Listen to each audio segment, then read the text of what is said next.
You are now listening to the Bluprint Pod. Get ready for another exciting episode, so sit back, relax, and enjoy. Welcome to another episode of the Bluprint Pod. I am your host, Ray Roots, and today with me I have my co-host and co-founder of the Bluprint and my visuals, aka Muhammad Imam. How are you, bro? What's going on? I'm all good. Just dropped the fourth video on YouTube channel. So yeah, man, I'm on 4 weeks of consistent YouTube uploads. That's a new thing for me. I've been enjoying it, but boy, it's exhausting. That's hard, right? Yeah, the new year couldn't come sooner, but yeah, man, got some good guests coming on. So yeah, I'll just let you introduce them. Yes, so today we have two very special guests on. We have Dawood and Daniel of Lyme Studios in London. How are you guys? Very good, man. How are you? I'm great. So thank you so much for coming on the show. Could you guys tell us like what it is that you guys do at the Lyme Studios? Yeah, so we're basically a production company stroke creative agency. We basically work with brands to develop their content for social media. And so we're pretty much trying to help brands in that sense, working with a few different brands. And then on the side, we also do a few sort of clothing drops every couple months. So that's sort of the main gist of what we do. Oh, that's interesting. So how did you guys get into like production, video production and photography and stuff like that? So we were always kind of creative in that sense, just from younger. We always sort of played around with cameras and all that stuff. Really early on, we were just sort of messing around as you do, just taking photos, making videos. It got slightly more serious when me and Dawood were basically just sort of freelancing on our own and just doing odd jobs here and there. So he would do his own thing and I would do my own thing. And then we just pretty much just got to a point where we realised sometimes I was doing projects or I'd give him a project, or he was doing projects and he'd give me a project. And then we just sort of thought, let's get to a point where we kind of just team up and do something under a brand. And it was good because we were sort of always together as well, so we had this time that we could spend on just building the brand up, It's interesting because I think all five of us are from. All four of us are. I think I got another extra persona coming in as well. But yeah, all four of us are from like pretty like ethnic minority backgrounds, and we're all creatives as well. So I just wanted to know, like, especially with the two of you being brothers, how was it like, kind of introducing that to your family, and like what did they think about it and that kind of thing, Yeah, I think we obviously Dawood's obviously studied film at university and stuff. In my case, I was sort of, my life was always kind of split between like sport and half my life was like in sport and half my life was always kind of like in the whole creative world. Like I liked art and photography and stuff. So I think like our family always knew that it was like a part of our life, but it was actually, I think we probably had a little bit of an easier ride than most because they kind of saw the progression, especially like as we were freelancing or as you start to sort of make slightly a little bit of money, that kind of makes sense. But it was never something that was difficult for us to get into. Our family was pretty much accepting of it, and my mum was sort of creative and her mum was sort of in that field a very tiny bit, not for work, but they always had that creative side. So I think once they saw kind of the vision, it wasn't too difficult to sort of introduce it to them. It's quite interesting. Like, what kind of creative things did your mum do and your grandmother?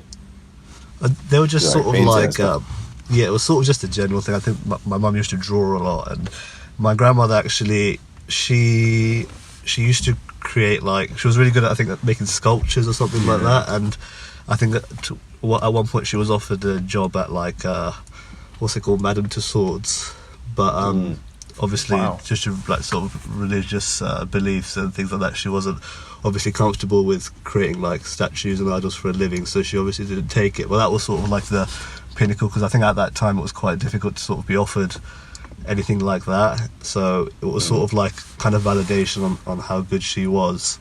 But yeah, they were sort of just creative in a general sense, but I think drawing, painting and stuff like that. I'm wondering, like, now this is like now we're on the topic. I'm gonna ask my co-host, like, how did your family react to it? I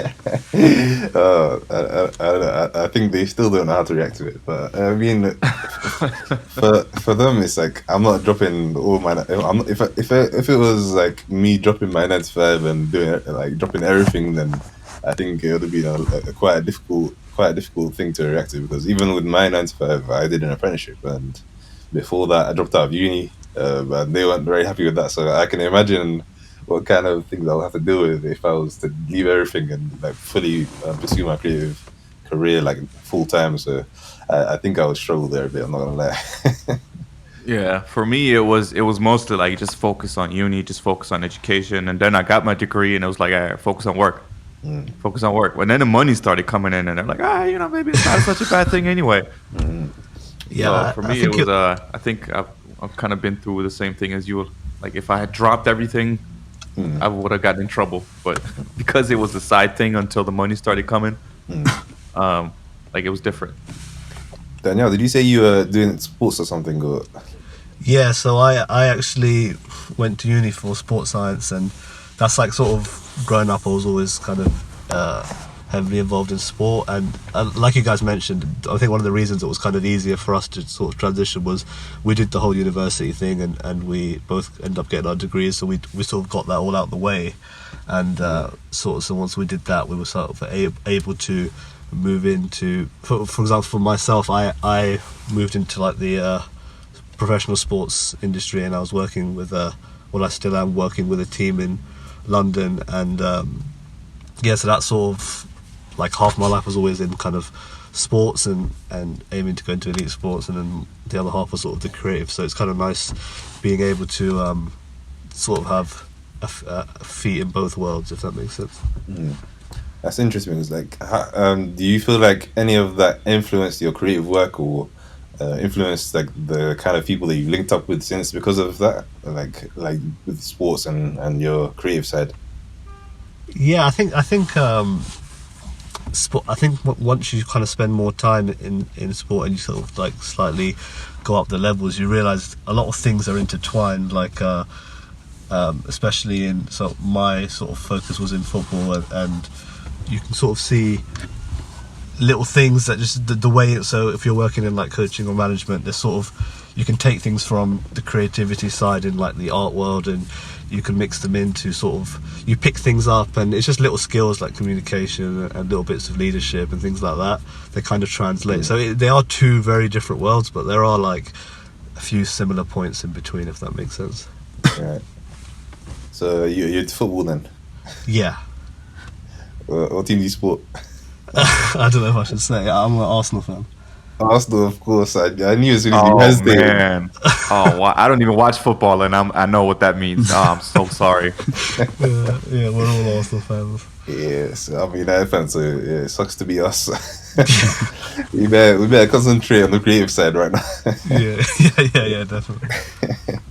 I want to ask you guys, like the dynamic between the two of you. How do you divide in work, and how do you divide in the roles, and who knows who does what, and stuff like that? Like, do you guys ever clash as partners? I think we do like clash, but on a very minor level. I think that's always going to happen when you're working on something so subjective. So, but most of the time it's like we're just bouncing ideas off each other, and it helps more than it hurts, I guess. So yeah, we're with the creative stuff, it's pretty good because we're on the same wavelength, we're into the same things, we're inspired by the same things, so it kind of helps us in that way. Would you say that there's a bit of friendly competition between the two of you then? Or, because I know me, I'm very competitive in it, so if I see someone making better work than I am, then I need to go get on it, and then if I don't, then I feel really bad about it myself for a good couple of weeks at least. Yeah, in our sense, we don't really get competitive. I think we probably get competitive in everything outside of the creative stuff, because we're quite similar in what we do, but then we're also quite different. So like Dowd's like quite proficient and technical with editing, and he's very good on that side, and then I might be something more on the creative side, think of an idea. So we kind of like, maybe I'll have an idea and he'll know how to put it into place, like actually putting it onto a, for example, Photoshop or something like that. So it kind of, the balance is quite good. Obviously, you have ideas that clash and we go back and forth, but I think that's sort of natural with anything really when you've got two people. So what do you guys say inspires you? Like, what makes you want to work, and like what makes you want to be creative? I think there's loads of things. Like for me, mainly, I think it's watching like other creatives at the highest level and seeing what they've achieved and how they've done it, and just like and watching like interviews and listening to podcasts, and just figuring out how they got to where they are, and then like trying to plan my route through that, if that makes sense. Would you say there's anything specific or anyone specific? Like give me like your top 3 like best artists or favorite artists. I want to put you on the spot there. Yeah, I'd say top 3. I think probably like my top one in like creative wise would probably be Kanye West, just because of everything he's done in music and then outside of music as well. I think it's amazing what he's achieved in his main field, and then how he stepped out into something totally new and then just like totally conquered that as well. So I think he'd probably be up there for me. I think maybe for myself, just from like the overall aspect, like we kind of followed not so much the business plan, but kind of the ethos of. There's a guy called Cole Bennett. He runs like a company called Lyrical Lemonade. We've always kind of liked the way they've done things, because I feel like some of the stuff we do is kind of not against the grain, but we kind of don't follow a specific plan for how the brand sort of lives. So his is quite independent in the way they kind of just do their own thing, whatever they want when they want, and they do it with their own style. And we sort of try and follow that same route. Yeah, and I think what like they've inspired us a lot with the approach we took to launching the brand. Like we've always been brand first, like build up the brand first, and then worry about the other stuff later. So I think they've inspired us a lot in that way. Right. Can I ask, like, at what point do you guys like start taking it seriously, or like taking like creative work seriously and freelancing and stuff? So I was always like, when I came out of uni, I was obviously working, and then on the side I'd have like you know, the general like photography projects you'd get, or every now and again. So it was I was just doing a few little odd jobs, and then I think we got one of our larger projects from overseas, and it was sort of like, it was that kind of moment where when you don't really know how much to charge, or the project comes a little bit bigger, so you don't want to charge too much or you don't want to charge too little, and then I sort of didn't really know what to say, so we just asked them what their budget would be. I think you're not really supposed to ask that, but they gave an amount that was like, I think we realised like, oh crap, there's a little bit of money in this or whatever. And because of kind of growing up, you're creative, but there wasn't that many ways to sort of monetize or build a sort of career early on. So yeah. I think just from the freelancing, it gave it like a taste, and then when we came together and started partnering up with some of the brands we work with, I think that was the point. I think maybe just before launching or just after launching, where we thought, okay, we can maybe go quite serious with this and build something that would last quite a while. I want to talk to you guys about pricing, because that's like the most uncomfortable conversation to have with a client, in my opinion. So how did you guys go about like the first paying client that you guys got together as a team? How did you guys like deal with the payment side of the deal? For me personally, when they talk about pricing, I start to cringe and I start to doubt, like, could I even ask for this much, or do I have to say a lower price so I don't lose them? Like, how do you guys go about negotiating pricing, and like with the client, but also internally between the two of you? Yeah, so like just from on our sort of background, we're not from like a hugely creative sort of community, so we were kind of figuring, like, we didn't really know anyone like our age or friends or anyone that started their own business, or so we didn't really have anyone to sort of reference, like, oh bro, how much did you charge for this or that? So we were sort of figuring out as we go. I think We had an idea because obviously we were freelancing before, so we sort of just priced them on what we thought the service we were offering is worth. So I think that's always the most important, like, is staying true to what you know you can do, and then pricing it off what you believe your service and your skills are worth. Do you, I don't know how much you're into doing this, but you guys want to do a little role play? I'm probably going to be rubbish at it. What time? I mean, it's super uncomfortable. I think a lot of people can relate to, like, going into, like, a meeting with a client, and then, like, what do you say when the client says, no, that's way out of a budget, or that's too expensive, or we were thinking more like this price. But, like so I can say for myself, I've had clients that went from no thanks, that's too expensive, to literally telling me, I'm not, like, you're not doing that much work anyway. Like, how do you deal with different, like, if a client tells you, for example, that's too much, what do you do? Yeah, I think that happened to us. So I think when we launched in June, around like 6 weeks after we launched, it was like a really exciting client in the video game industry. It was for a game that was coming out, and we had already done a few projects with a few brands, so we kind of had the benchmark for how much we'd charge, and we went to the brand, gave them our price, and they were like nowhere near it, and they wanted something like significantly less. And that was kind of the decision, where do we just take the client because the brand name's quite good and it could help on the portfolio, or do we sort of stick to our price and stay firm and risk, like, essentially losing the project? And I think that's what we ended up doing. We didn't move on the price, and we went back and forth a few times, and it would have been quite good to have them on the portfolio to share for future work, but we sort of stayed true on that one. And looking back, maybe I could say that it would have been good to have them on the portfolio, but in our case, we just stuck to our price. And you're right, it is awkward, especially when you're starting out, because you don't want to offer too less, but you don't want to sound greedy and offer too much. So I think if you just, let's say you do 5 or 6 projects, and you kind of get a benchmark for, okay, a smaller business would charge X amount, a larger, more household name we can charge X amount, and then it sort of just comes with experience. But it's definitely something we're still learning as we go. So what about so you know those people who maybe have known you since you were a kid or something, and they see your work, and you're like, hey, you can help my business. Well, you got to do can you do cheaper or for free?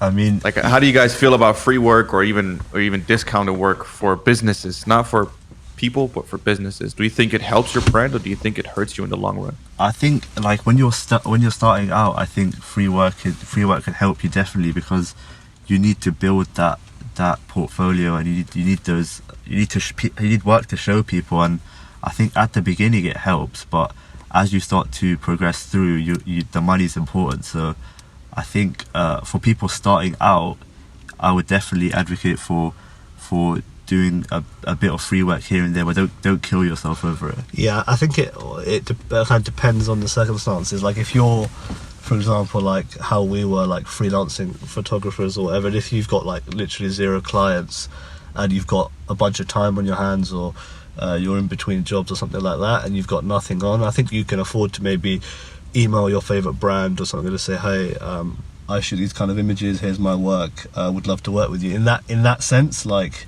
you're not doing anything anyway, so it might be worth spending your time just creating something, and if they really like it, they may end up being the client. But I think, you do have to be careful. We always try and stay away from working with, like, friends or family, just because that's kind of it gets a little bit awkward, or we don't really like charging friends and family. We try and stay away from it as much as we can, and we haven't come across it too much.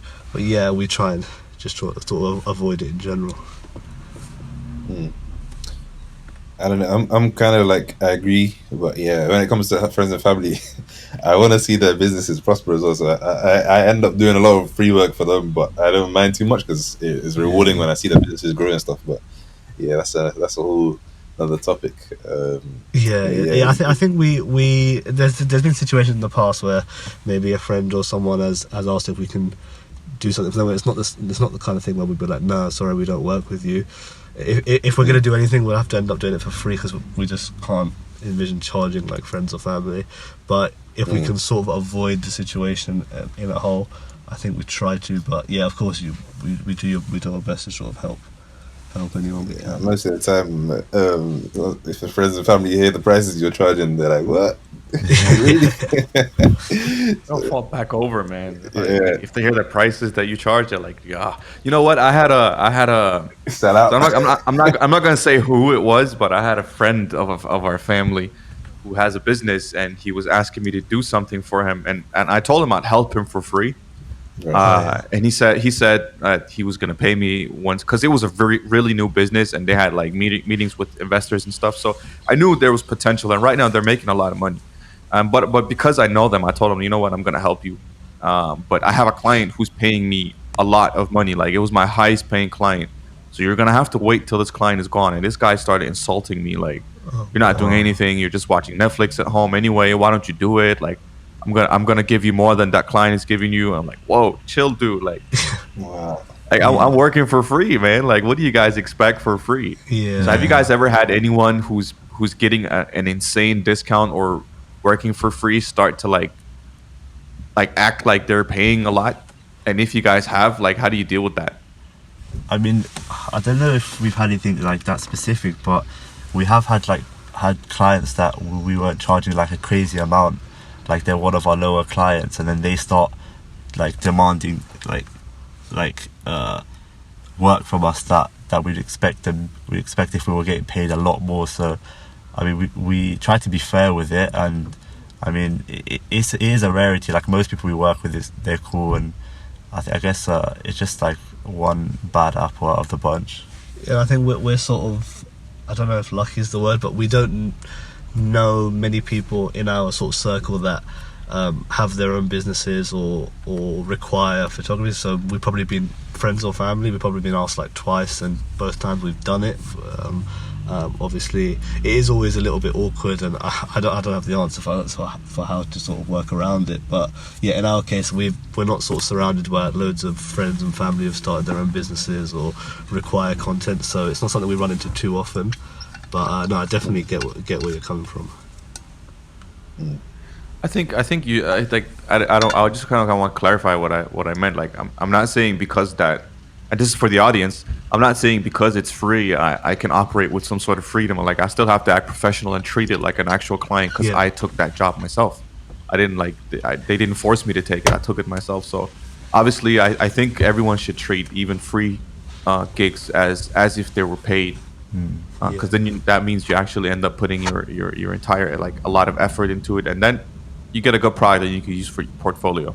I think sometimes people, especially outside of like the work like you guys do and we do, people don't sometimes realize how much effort goes into it, and they sort of think, oh, we just got a camera, he's going to press the button a few times and send me the pictures. And I think that's why they demand, well, once you're sort of inside and you see like the back end, you realize how much effort actually goes into it. So I think sometimes when people don't appreciate how much you put into it, they sort of demand more.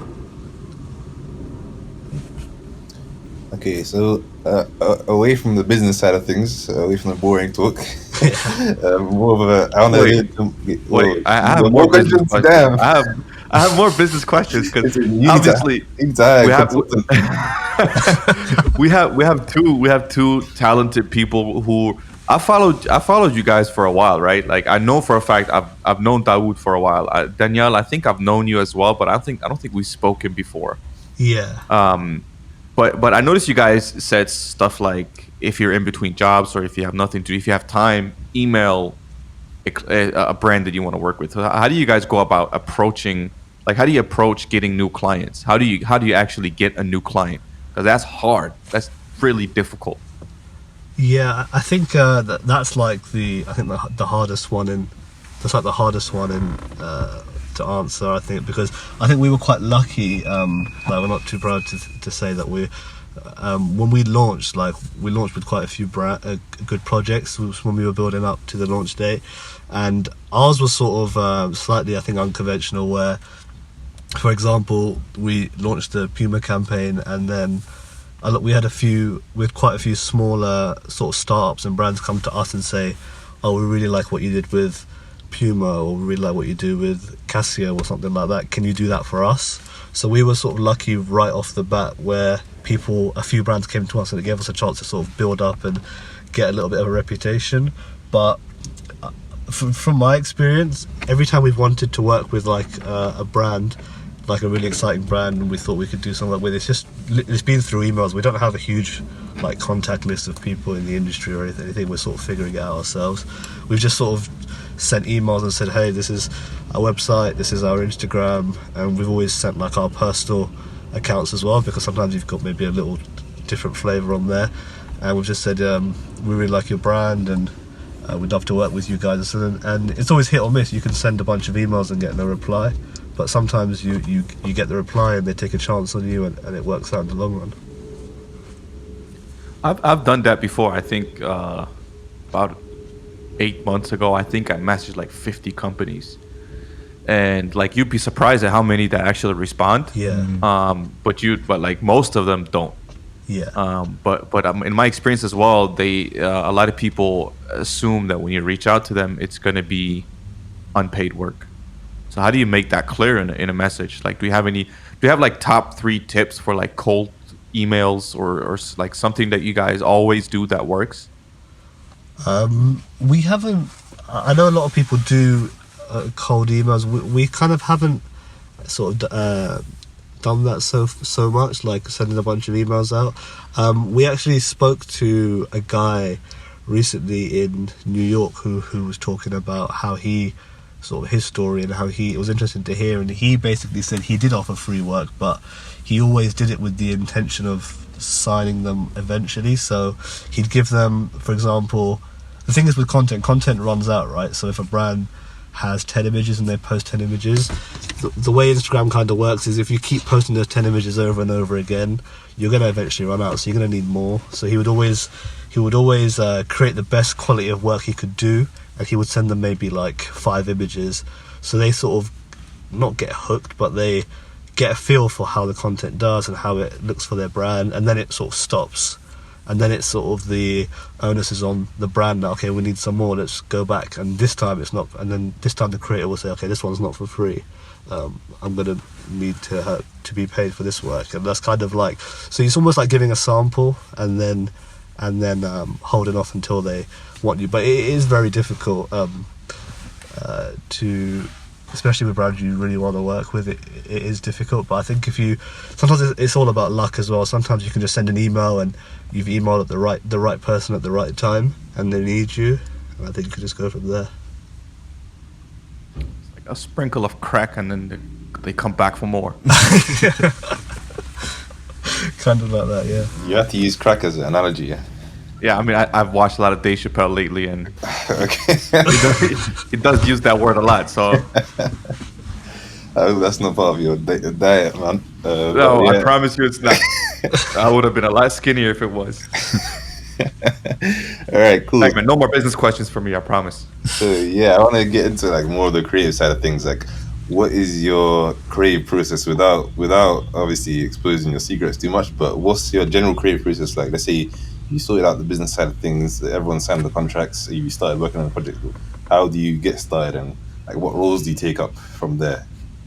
I think like the earliest stage for us is once we've agreed on a project, it's like research and development. So we try to understand the brand identity of the brand we're working with, and then we try to look at how other similar brands have done their content, how we can like put our twist on that. And that's like the earliest stage, and then we start doing the boring stuff like booking locations and booking models and stuff like that. And then we plan the shoot out like in detail. I mean, it rarely goes to plan on the day, but we try to plan as much as we can. And then it's just the shooting, and then the funnest part for me is editing. I don't know if that's the same for everyone else, but I enjoy that the most. It's like just knowing you've done the project and then being able to just spend hours on editing and like finding new ways to present the work. Yeah, I'm definitely the same, but I don't know. Like recently, like obviously right now, what I've decided on doing is focusing more on the YouTube side of things in terms of like showing what I've learned and learning like new things and stuff. So I haven't been doing as much editing and freelancers as I would like. I've actually been turning down quite a few projects just because I want to like focus on one thing at a time. Because I feel like if I don't have that focus, then I don't get anything done, even though my hands are in like 10 different baskets. I really hate being in that kind of phase. So nowadays, like I try to like just focus on one thing at a time. But yeah, I enjoy shooting as well as editing a lot. But I feel like video editing, for example, boy, it gets exhausted, man. So but with Photoshop and stuff, I really love it, man. Especially like when you can just like think of any random possibility and like make it work, and then when you see it, how it's executed and how people react to it, it's quite a nice feeling. But yeah, I was gonna ask in terms of like your actual like location scouting and stuff. I noticed that, for example, with like the Jack Wolfskin stuff that you did, like a lot of stuff you do outdoors and stuff. Do you guys like go hiking and stuff, or is that something that's like naturally part of your routine? I think like with locations, we have like a catalog in our mind of like a few different locations, and then a lot of it is we just like go out and look for these places, and if we find like one like cool spot, like for Jack Wolfskin, if we find like a cool like green spot, we'll keep that, like, and then we'll use that for like other similar projects down the line. But I think especially in like with COVID and everything, like locations are kind of like the hardest thing to crack down on, and we sort of have to make things look more than they are, if that makes sense. So for, like that, the pictures for the Jack Wolfskin it's in a nice like sort of park area, but we try and give it a whole vibe of that it's like out in some sort of forests far away or something like that, where in reality it's like we're in London, we haven't left London. So so that was in London, yeah. So we just got to sort of make it. You guys were like going to Mount Snooze or something. No. This is all in London. Has COVID kind of like made it harder to be creative, or has it just forced you to be creative in different ways and maybe expanded the way that you guys used to do work?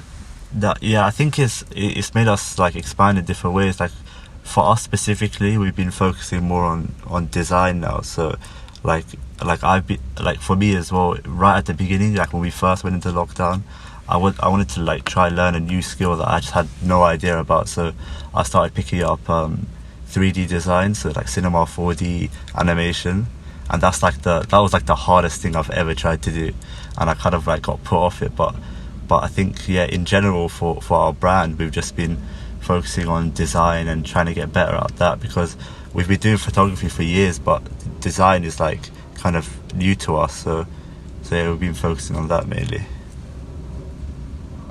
You guys said earlier you guys do clothing drops once in a while as well, right? Yeah. So is that process, that creative process, is it different from when so clothing brand sounds like it's your own brand, right? Yeah, so it's under the Lyme brand. So we've got sort of like two, I guess you could say, like arms. Like we've got the content side, and then every now and again we'll drop the clothing side. So is that creative process different from when a client approaches you? Yeah, it's I think it's quite different, because that's more just centered around us and what we want. So it's like complete creative control, because we don't create clothing for anyone else other than just for the Lyme brand. It's sort of like another kind of vehicle for design. So I think we enjoy it quite a lot, because it's kind of different in the sense that you can design something and then you have the physical. You can like physically touch and hold the product, right. and we work a lot with, like, maybe we'll do some content that will live on a screen and it'll go to an iPhone or go sort of on different places, but physically being able to kind of like hold and wear something you've designed is kind of cool, and the process of like doing the drops and then someone messaging from somewhere, like someone in like Istanbul, someone messages with the shirt on. It's like it's a very different, weird feeling to think that you've made something in your head, then you designed it, and then it's come out into a physical product, and it's on like the other side of the world or something like that. So it's something we enjoy doing. I remember I was in Toronto in 2017, and I knew this guy there who was wearing a jacket that I really liked, and I asked him, where did you get it? And he said his friend made it. It's his friend's clothing line. And then we went over to his friend's house, and we tried some of the stuff, and we bought some. And then I kind of overheard him speaking to his mother, and he was like, yo, these guys came all the way from yada yada for my clothing stuff. So like, what is that excitement like when you see someone or hear about someone, or see a picture of someone in I don't know, Malaysia or Brazil wearing something that you guys have created? What does that feel like?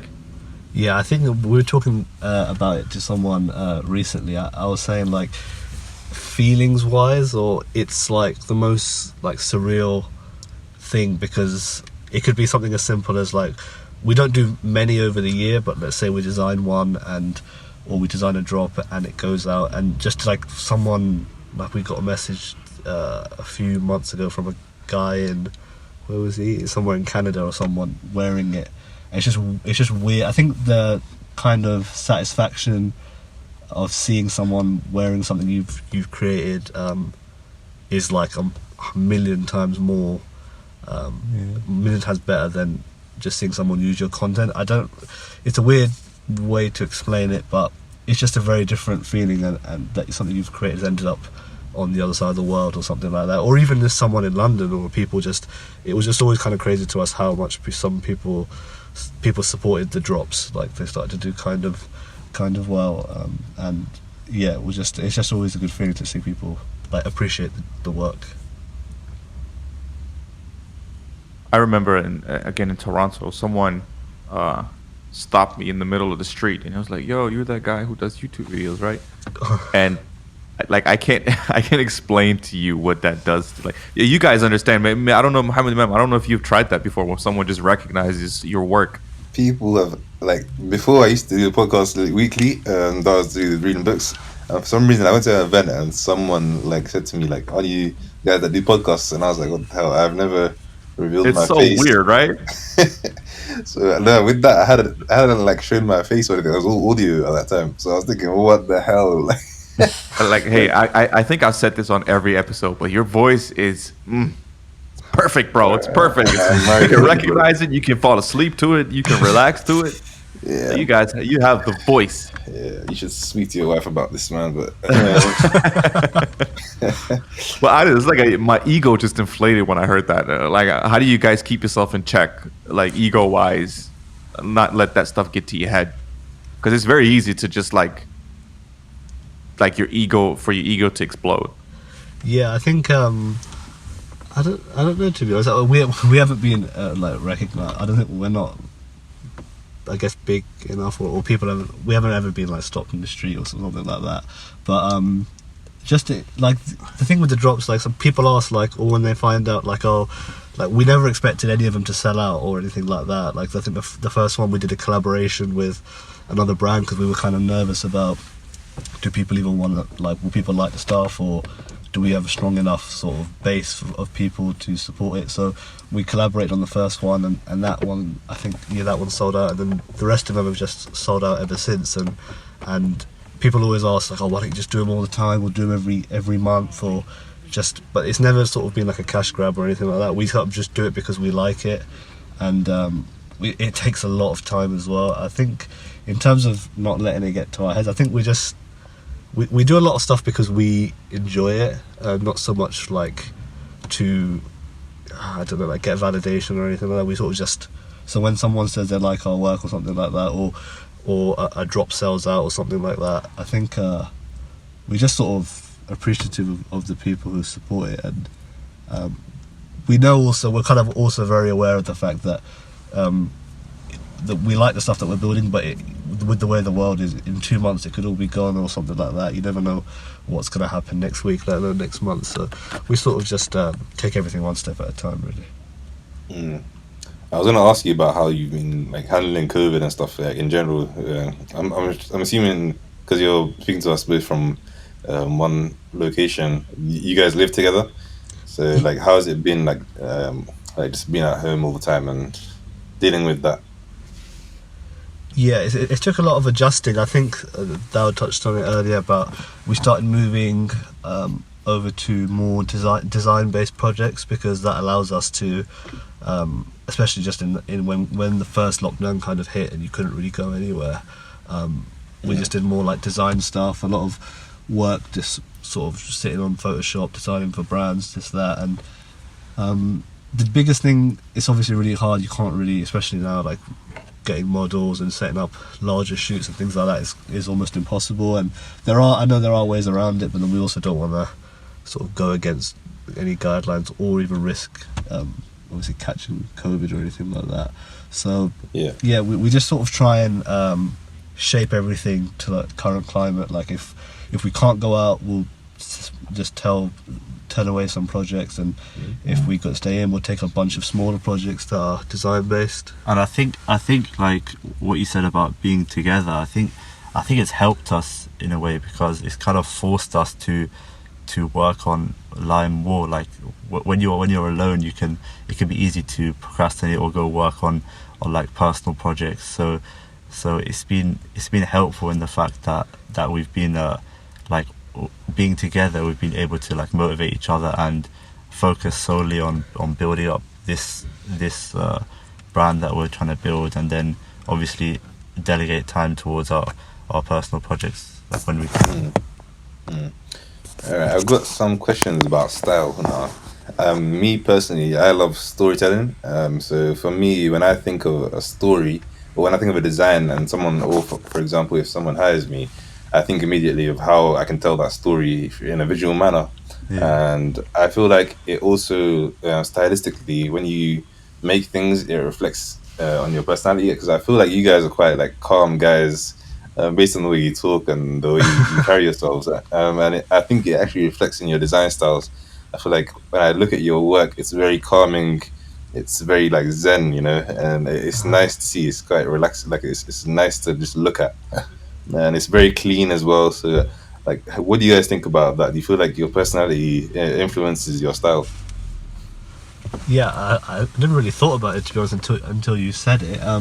But yeah, it does make sense. I think we just sort of, me and Dao, we're kind of similar yet quite different in the way we sort of create. Like, we always make time to help each other out on like the personal projects. I think it just comes down to be honest, like just making what we like, whether it's on our personal stuff or working with brands. We always put our input in and try and give our, I think it comes down to like kind of how you're feeling. You're right, like sometimes you feel like you want to create something kind of crazy, or you'll try and make something like quite out there, or if you're just sort of feeling calm, you'll just create something sort of sleek and calm. But yeah, I think this comes down to mainly we just make what we feel like, really. I don't really know how else to explain it. All right, so like that was a very abstract concept. Like if you get to know me, 90% of my conversations end up being like that. But in terms of actually like developing your style, personally, me, when I started learning design and video editing and podcasting and stuff, I like stumbled into the whole thing and I kind of freestyled everything. But now I feel like I know what I like and I know what works for me. But how do you guys, apart from like just, I think the easy answer is just give it time and practice. But apart from that, how do you guys say you develop your style? I'd say it's probably Yours influenced. has changed quite a lot. Yeah, Like photography based. Yeah, it always changes. Like I remember when I first started like the account I have now on Instagram, my personal account. I remember everything was everything was black and white, and I thought that was like the coolest thing to do at the time. And then like looking back, and I was like, what was I doing? Like at the moment, colors are like my main thing I try to focus on. So you can see how it's like changed so drastically. So I guess it's probably just like influences. Like I'm influenced a lot by music and film and art. So I think it's like that's probably what's changed my style the most. And then I think it's like society and the art world in general. Like what's working at the moment. and then like trying to create my work around that maybe. But it's a hard question because Yeah, I never really talk about that. it's not something you can. It's not something you can answer straight off the top of my head. I appreciate that. In terms of like you saying things that you inspire you, is there anything in particular? Let's say in film, like what's your favorite film that you would say that's influenced your work? I think like I put something on my like Instagram story like a few weeks ago about the Grand Budapest Hotel. I think that film is just crazy, like the cinematography and the colors. I think That's a great choice. yeah, that in terms of visual style is what's influenced like the colors and the composition in my work a lot. The cinematography in that movie is insane. It's crazy. Like everything from costume design to set design to cinematography to like everything there is just so well thought out. Yeah. It's a real pleasure to just watch it. You can mute it and watch it honestly. And Yeah. It'll be like pleasing to look at. Yeah. What would you say yours is, Ray? Because I see you tweeting a lot about Harry Potter lately. I'm in a nostalgic mood. Like I watched Harry Potter as a kid. I didn't know anything about cinematography. But now that I'm looking back at it, like, oh my goodness, like they really have some stunning, amazing cinematography.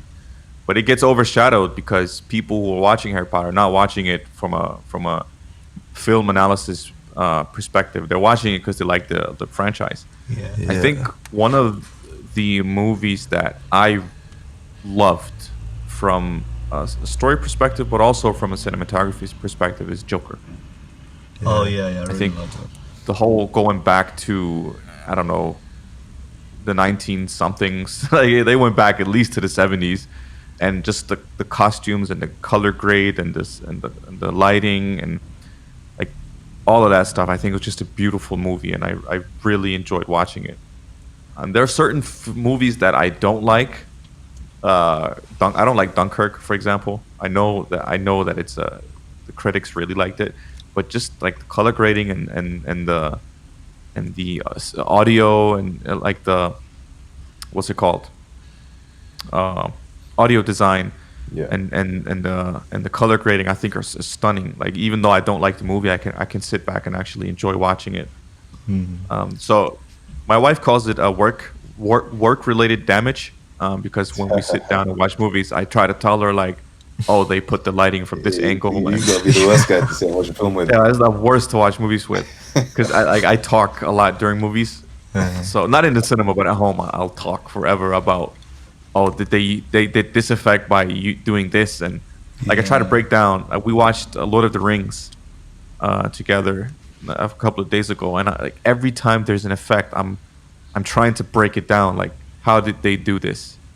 Instead of just sitting back and enjoying it. Obviously, the first time I'm watching something, I'm going to enjoy it. But then if I watch it again, I'm going to try to figure out how I can learn from this. So I think I learn a lot from movies and other creatives. I can keep talking, but, Yeah, it's funny I'll that give you- one specific example. There's a guy, I think most of you, I think all three of you know him. He's called Creations of LA. Yeah. On Instagram. When I first started out like taking photography serious, I looked at him and I was mind blown with the photo manipulation that he was doing. And then after like getting over that first phase of, oh my god, he's so good, I tried to like understand how he created those pictures and how I could do it myself. And that's how I got into photo manipulation myself. So I think my inspiration and how I develop my style is just trying a million different things and then see what I naturally like. So that's the conclusion of everything. Would Like, you that's guys say you have a style now? Because like for me, when I see Lyme studios, I see like immediately what kind of style you have. I don't know if you guys feel that way, but I feel like the quality is very like clear, like how clean the designs are. It's very clear. But I see a style, but obviously with every single like different thing that you've done, there's a different take to every style that you've done as well. So, what would you guys say about that? Yeah, I think especially like when you kind of start to introduce business into creativity, all of a sudden you get like a bunch of different voices in your ear, and you obviously every time you open up to working with someone, you have to sort of take a step back in terms of the creative control. So like we'd love to work with every brand and be like, we want to do this and this for you, and just let us do it. But they've obviously got their own sort of idea. So I think that the hardest thing for us is merging like our influences of our sort of style and still keeping them on brand, because we can't completely change a brand's image just because we want to get creative with it. But what we can do is sort of like sprinkle our own influence and still pair it. So like if you see on the feed, I think we don't post a whole bunch of work. We only post kind of the ones that we kind of think are slightly more eye-catching on the feed. But the ones we do post, it's like a little bit of our sort of style, but we try and keep it on brand for the people we're working for. And I think it just all comes down to finding balance. So I was just wondering what you think about that piece of advice that people give in terms of working towards things that you want to do. Otherwise, like when you do get that job and you're constantly working on other people's projects and not really showing your style, and then you end up getting a job that you don't really like what do you guys think about that piece of advice? Do you mean more in terms of like working with brands, or just sort of like career wise? In general, like freelancing, working with brands, yeah. Yeah, to be honest, I think again it's like, it sounds cliche, but it's more just about finding the balance in between the two. I think you can, if you're lucky and like you're good enough, you can sort of get through on just creating stuff in your own style, kind of like you were mentioning about Creations of LA. I think like he just does his own thing all the time, and he can, because his stuff is really sick. I think in our case, like we'd love to do it always just do everything our way, but you need to sort of retreat a little bit and allow for other influences of brands, because in the end of the day you're working for them. Every time you sign a client, you are working for them. So I think if you can sort of build up to a point where you can start to do all your own things, that's like the dream. So you can sort of just be totally independent in your work. But whilst you're in that sort of building process, I would say like do your own things and create stuff in your own style, but also don't be overly like proud, and just be able to sort of be like, yeah, I might have to take a step back to just sign this client, do this work. And it's sort of like an investment in yourself, really. You learn a few more skills, you get a bit more experience, and then maybe one day you're able to sort of, that's what we're working towards, like being able to do everything all independently. And I think like people having their input in the creation process is not always bad. Like it helps sometimes. It gives you that like foundation to work off. So just because everyone has their own style, I mean, it kind of helps you, because then you have a place to start, and then you can build on that throughout the project. Cool. So you got 5 more minutes. So I want to kind of end it on a more positive note. I think we've all had quite a difficult year. Like one of the things I want to do in the new year is, or one of the like goals I have for myself is to kind of balance. Like I've been doing a lot of creative work for the brand and for other people this year, and I want to kind of like get back to enjoying the process a bit more, and like try and start creating more things for myself as well, just for fun. I was wondering, like, in terms of like finding that balance, how do you guys do it? Because I feel like you guys do a lot of creative work for other people, but you also get things done yourself for yourself, just for your own pleasure as well. Yeah, and we kind of always had like the agreement where like we do the work for Lyme and we'll build it up, but we'd always make time for our own, because in the end of the day we do all this because we kind of enjoy it, right? So, and we started off doing it all for free and creating for fun, so we never want to get to a point where we're only working just for money or anything like that, because I think that's sort of when it, sort of the passion dies out. Yeah, so we've always agreed like Dal will do his own stuff as well whenever he wants, and I'll do my own stuff whenever we can find time. And I think it's important as well, because like on your Instagram, like the good thing about it is there's no one really to tell you do it this way, do it that way. It's like everything is fully yours, full creative control. So, and it's also a good way to reach out to get other people to sort of see your work. And so we've always been of the thought process where, yeah, we'll do our own stuff, we'll do the Lyme stuff, but we'll always develop our own, we'll call it personal brands maybe, but we'll always do that. So that's sort of just been an agreement we've always had, and it's kind of fun as well, because maybe some days where you're on a weekend or something and you look out and the weather's good outside and you just feel like going and shooting your own stuff rather than like sticking to a brief and shooting for someone else. So, and then the editing process is a lot more fun because it's all based around what you want to do. So I think it's definitely important to have like your own outlet as well. Agreed. So yeah, that's one of my goals for the new year. But all right, cool. So I'm gonna end it with one question, one serious question. It's about advice, and one a bit more lighthearted query. I'll ask you all, including Ray. So yeah, what for you guys at Lyme Studios? What advice would you give for people wanting to work with brands and who want to build their own creative brands? You guys can go first. Do you want to go first?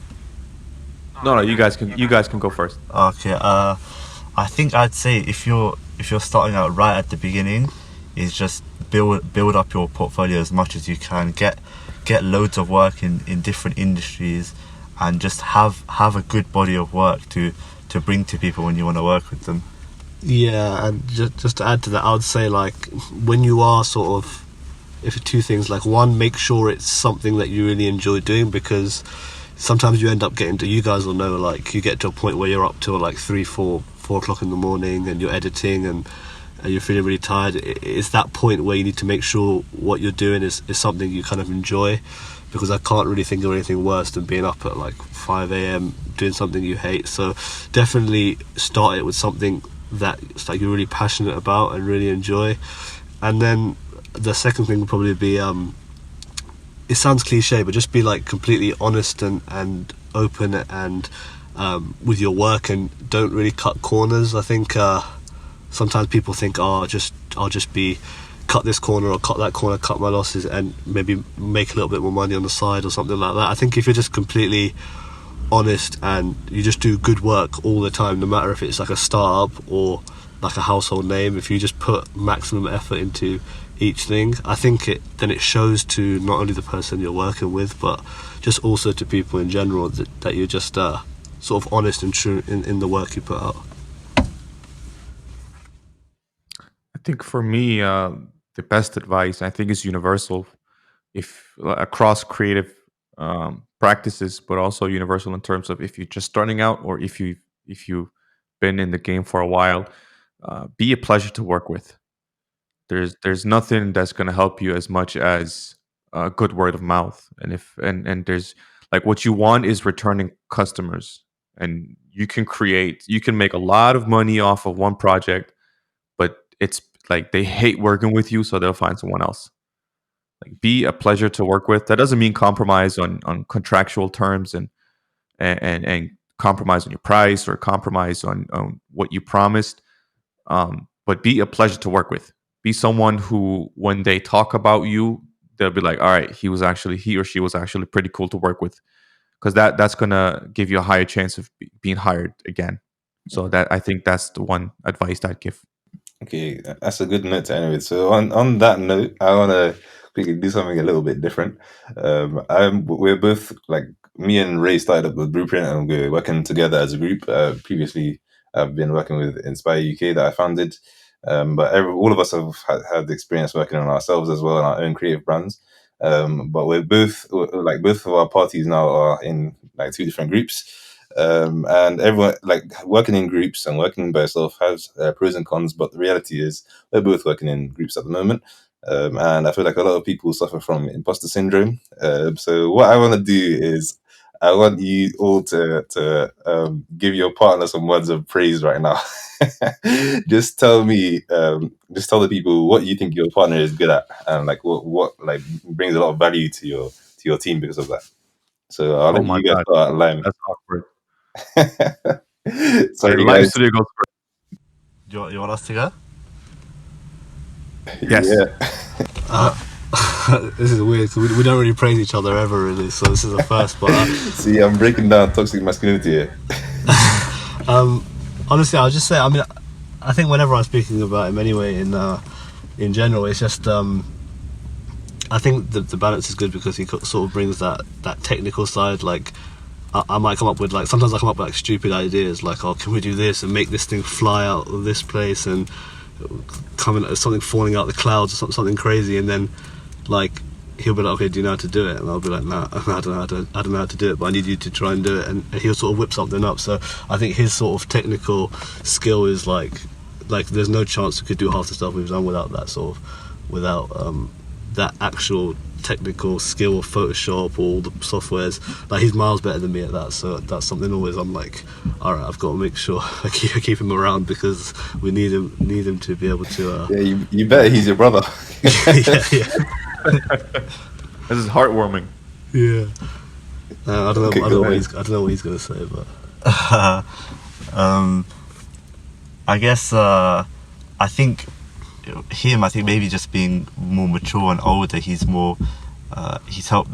helped me keep grounded and focused on what I'm doing. So what was that? I said your compliment is calling him old. I mean, yeah, I guess he's wiser than me, so it's easy to go off track. So I guess the praise I'd give him is just keeping me grounded and focused on what we need to do. It's good stuff to hear. For myself, for Ray, I feel like he also gives me a lot of direction as well. I feel like, in terms of like, I'm a technical person, but I also have quite a good conceptual mind. But yeah, I often come up with things that it's probably unrealistic, or it's probably not as high quality as I would like. So he's very good at like finding those fine details, and his own work is really high quality as well. So I really appreciate having him as a partner. So yeah. Wow. How do I beat that? That's 3 compliments for 3 people in a row. I think for you, Hamid Imam, it's that I've seen the work that you've done and the consistency that you've created that work with, and I think that pushes me to not slack on the work that I do. So I think you're really good at motivating, but not just like with vague motivational speeches, but like practical advice and how to overcome the things that we're going through as creatives. I think a lot of that. I think a lot of what I do and what we're doing together, I don't think it would be possible if there wasn't that voice of reason that you provide when the voice of doubt and the voice of laziness creeps into my mind. So I think that's really valuable to the Bluprint team. Okay, I hope, that's put a smile on my face. So I hope you guys ended with a smile as well. So yeah, that's just. I just want everyone to feel good a little bit going into the new year. Yeah, that was nice. But where can we find you guys on socials?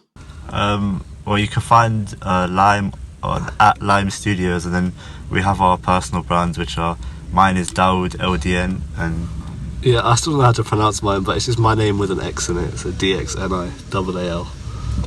So how do you spell lime? It's not like the fruit, or is it a vegetable or a fruit? What's that, sorry?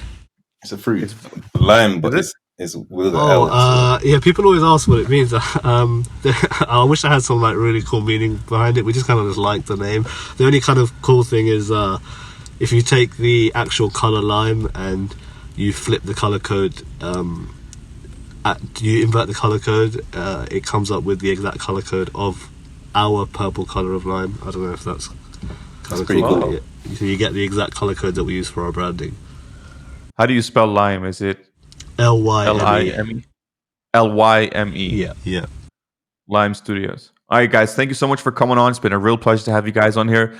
Make sure you follow these guys on their personal platforms, but also on their business platform at Lyme Studios.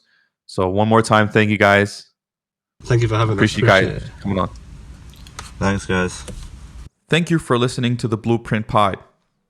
If you enjoyed this episode, make sure you tell a friend and stay tuned for the next one. Peace.